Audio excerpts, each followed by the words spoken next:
So tell me, what is your name? My name's Lin, Lin. And your last name? Xu, Xu. So here in America, do you just go by Lin? Yep. And you're a student here at Calvin College, and which year? I'm gonna be senior. A senior here at Calvin, majoring in? Business. Business. How old are you, Lin? 21. 21. And your hometown? Sichuan province, China. Mm-hmm. Now, Sichuan people are known for several things, most notably for their spicy, tasty food. They're also known as being fairly short, but you're not particularly short. How tall are you? 172 centimeters, that's about 5'8". What is the occupation of your parents? My dad does international business, international financing, government loans, and my mom is a personnel at the city's broadcasting system. How often does your father travel around China or around the world? He travels around China very often because of his business. He pretty much goes to Beijing from Chengdu every other week, so it's about like a 2-hour flight. And he also travels all over through Europe and North America, Central America, and most of Asia.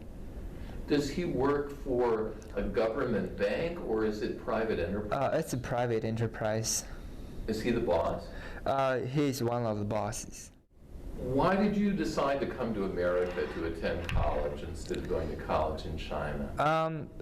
I actually came to America when I was 15 years old, and I actually went to high school in California. And after. Why did you decide to do that? Oh, because China is a very huge country, and it's very populated, and it's very, very competitive within schools. And granted that I'm not a top-notch student, so which means after I graduate from junior high and after I graduate from high school, my chances of getting into Ivy League college in China is very small. So I decided, I might as well go to America to see, what will happen to me. So even if, nothing will happen to me after graduating from college, at least I'll learn speaking English. And that you certainly have accomplished. Thank you. So you obviously liked your life in America enough to think about going to college here then? Yeah, actually I do. But after graduating from high school, I applied to a couple colleges across the country, including some ones in Seattle, in Texas, in Colorado, in Michigan. So I finally decided to come to Calvin because it's a very good school, and I really like the campus, and I've heard a lot of good things about it. How did you even know about Calvin College, though, being in California? Because they have the admission office actually send people to go around the country and give presentations about the college, and I just happened to attend one of their sessions, and I learned a lot about the college, and plus I had friends graduating from my high school back in California who were attending this college, so they gave me a lot of insights. Was that a private high school that you? Yeah, it's a private Christian high school. Oh, I see. How do classes in America compare to those in China in terms of difficulty of classwork and the relationship with the teachers and so on? In general, the class sizes are rather small. In America, elementary school, junior high, and high school, the class size are rather small compared to China, because in China you would expect an average of 60 students in each class from grade 1, and also in China you were the expectations were much higher, and you were required to do a lot more as far as homework or studying. You were not encouraged as much to do extracurricular activities because of schoolwork and everything, and everybody is studying like crazy to try to get higher grades so that they would get higher score on the exam to be placed in order to get a better chance to advance to a higher education. Whereas in America, I feel that school is school's rather relaxed, and there's not much homework and not as much exams, and the material that has been taught here is much easier than what I would have to study in China. Because it's so competitive in China to pass exams to get into the best high schools and then into the best universities, it's very rare that a high school student in China will work a job, isn't that right? Whereas a large percentage of our high school students do have part-time jobs. In China, that is very rare or non-existent for high school students to work? Well, I think the main problem it's not all about the school part, but rather the population, because even if you have a graduate degree or college degree, I mean, for example, this will be like very funny for everybody to hear, but if you're in China, if you don't have a college degree, it's even hard for you to get a job in McDonald's. So that's just the way it is, because the job market is so competitive, and if you're in high school, most likely nobody's going to hire you, because first of all, you cannot do labor work because there's plenty of those in line already, and you cannot do any office work because many people are waiting to get the same job with a much higher education.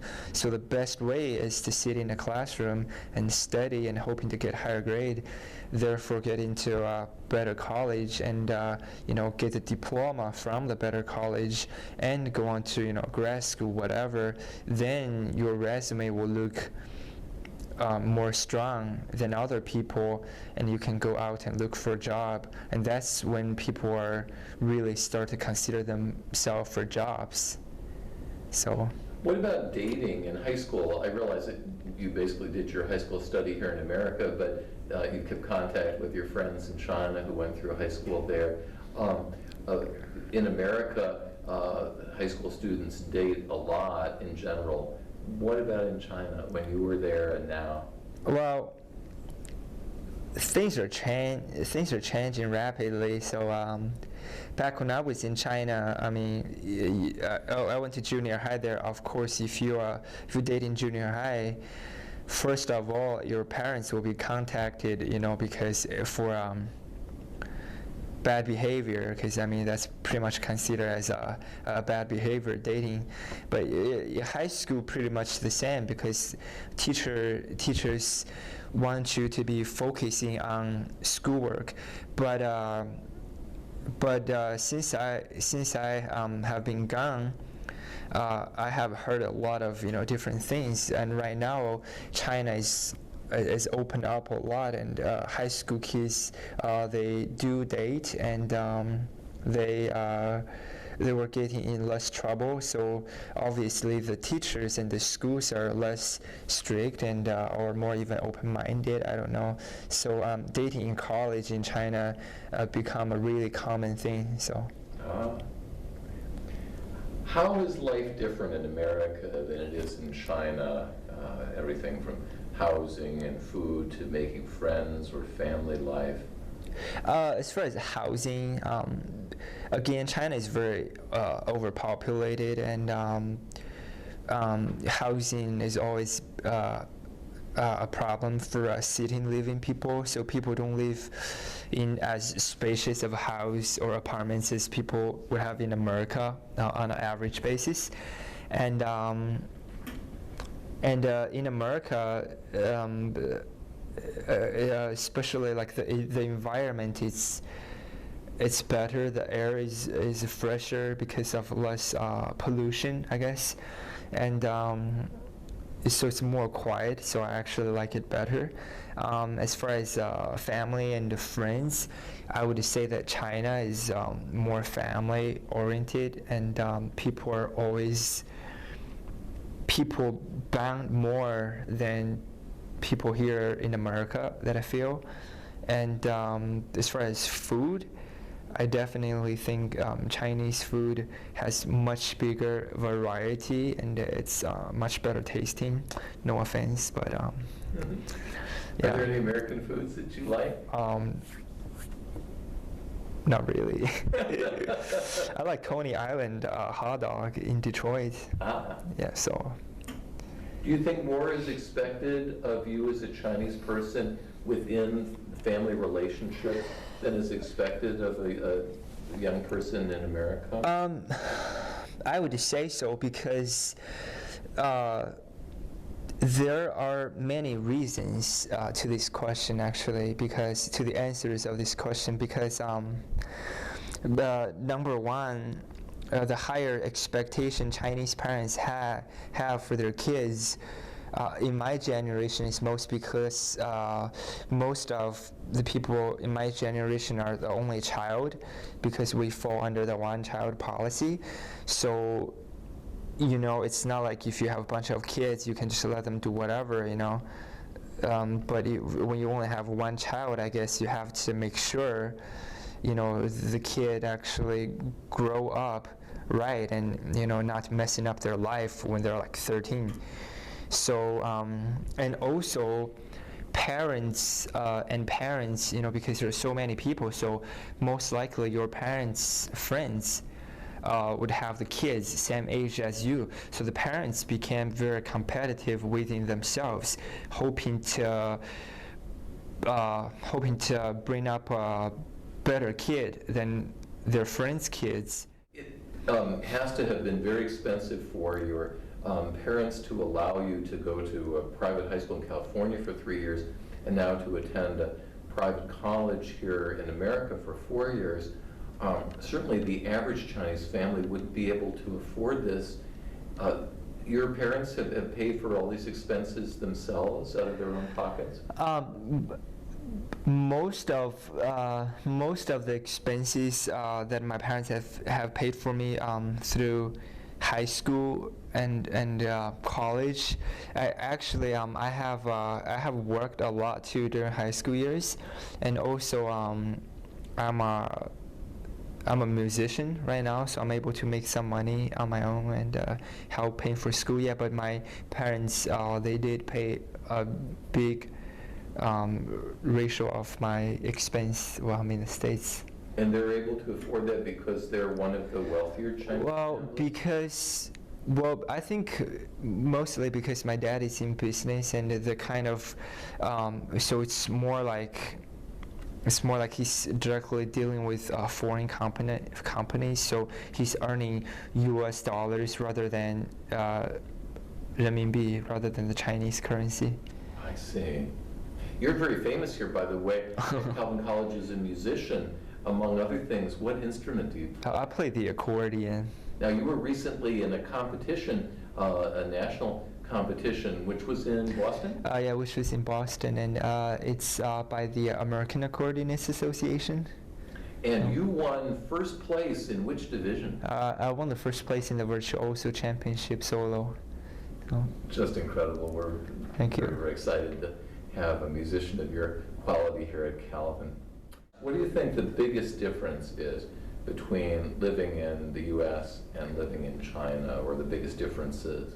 I think the biggest difference would be kind of a lifestyle as you know, what do I do after school, what do I do after work, where do I go over the weekend, what kind of friends I hang out, or what kind of food I eat. Because of the culture difference and the lifestyle become very different. Like, for example, I'll give you a run through of one of my junior high days while I was in China, and one of the days, you know, let's say I'm in college in Grand Rapids. So let's say when I was 15 years old, let's say Monday. Okay, I wake up, I go to school, and for lunch, I grab a couple friends. We go to a little food stand, outside our school, which is really common in China. So we eat our food, and we play a little soccer, during lunch, and we go back to school. We finish our classes at about 5 or 6 in the afternoon. That late? Yeah, that late. Then, because the third year of your junior high and the third year of your high school is especially intense because you're preparing for the exam. So and also we have what we call a night study, which is another 2 hours. So after dinner we go back to night study, and after that a bunch of friends will get together and go out again, have some food by the street, and maybe have a couple beers. But in China, we don't have age limit, so I can drink when I was 15. So then, you probably be all happy and go home at 11, 12, then just get a couple hours of sleep. So you're always with your friends and stuff, or, meeting people or socializing while you're in China. Whereas, let's say one of my Mondays in Grand Rapids, I would wake up and go to school and maybe go to the cafeteria and eat, and there might be people, but I wouldn't have the same people that I'm hanging out with every day. So it's more like I know a lot of people, but I'm not as bonded with them. And then you might go to a couple more classes, and afterwards it's like you're done, and you can go to work, or you can just go study by yourself and everything, and you go home, you either study more or you watch some TV, then you go to bed. So it's it doesn't feel as fulfilling because it feels it's more boring. Do you think it's a lonelier life in America? I would say so. Are friendships deeper in China than America? I would say so. Have you kept up some friendships with Chinese friends? Yes, I have. As a matter of fact, I'm still in touch with people in elementary school. Wow. So. Is there anything that you prefer about living in the U.S.? Definitely the environment, and well, if people like to be quiet, I think the suburbs of the States is a very good place to live, and also. Do Chinese cities not have the same kind of suburbs?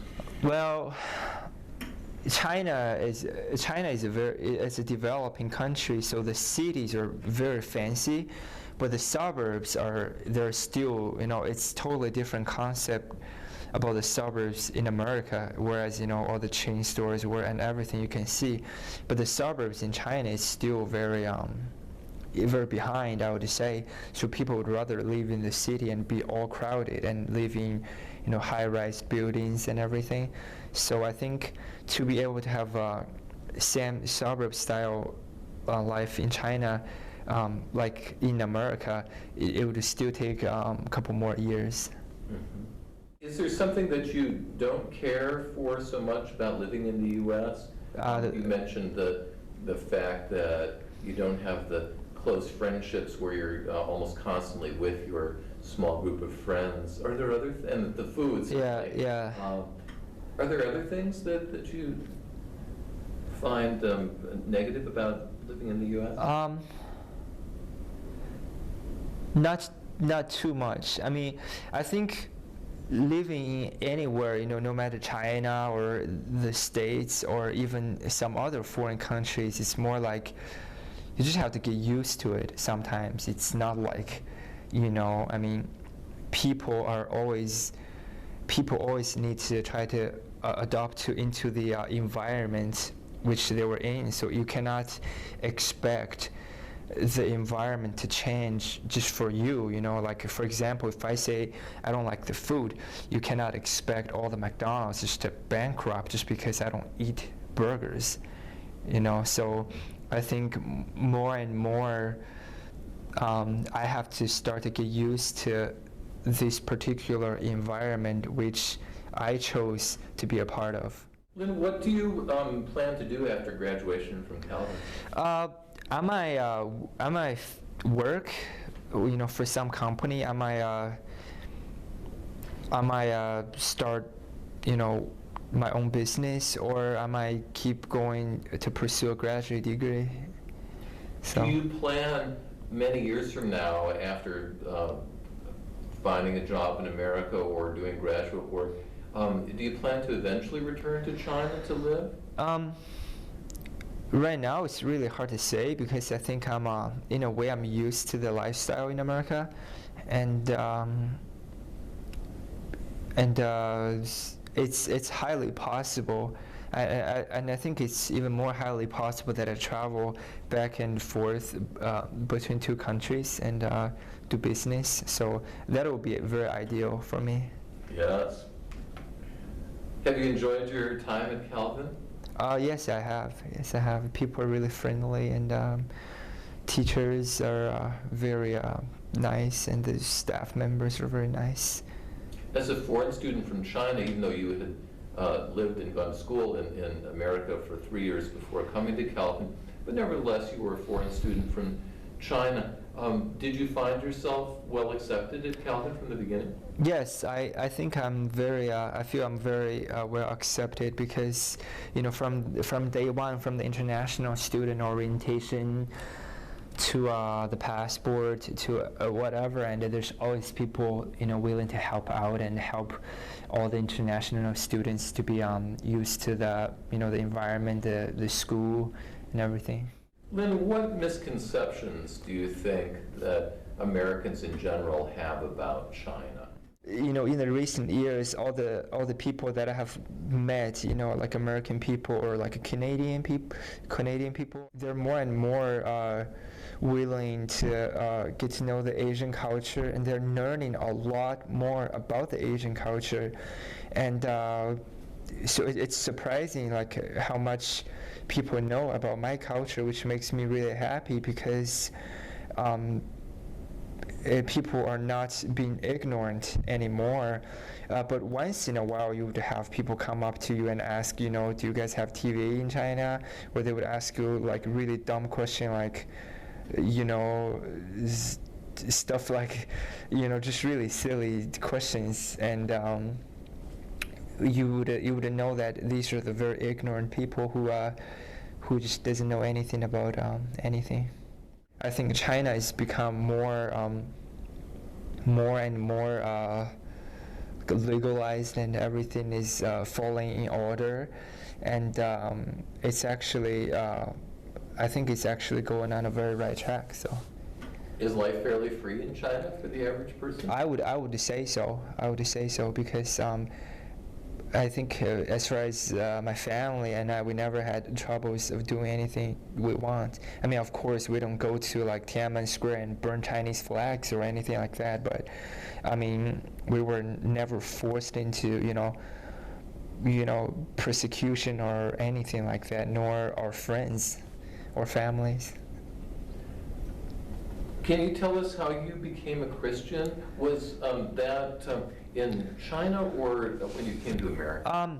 That was actually after I came to America. As I said, I actually attended a Christian high school, and I was by myself a lot back then, and I always got invited to a church, to a youth group, Bible study, and a lot of people, they're very open-hearted, and they kind of take care of me, and they tell me a lot of good things about Christianity, and so after about a year and a half after I started attending that Christian school, and I got baptized. That begs the question, though, Lynn, coming from China, how did you happen to attend a private Christian high school rather than a public high school? Well, I attended a private non-Christian high school the first year because that particular school doesn't require English proficiency. So after a year, I decided to transfer to another school because that school was so small, and like they had 101 students from 42 different countries, so there's not, really not much for me to grow, to meet, American friends and everything. So one of my guardian's friends referred us to this Christian school. So I went there and took a placement test and I passed it, and that's how started my Christian school life. Did you stay with an American family then in California? No, I stayed with, for the first year and a half, I stayed with a friend of my parents. The second year and a half, I rented apartment with my former accordion teacher. Ah. So. Wow. Lynn, thank you very, very much for taking all this time. Oh, you're welcome. For your very interesting answers. You're welcome. God bless you.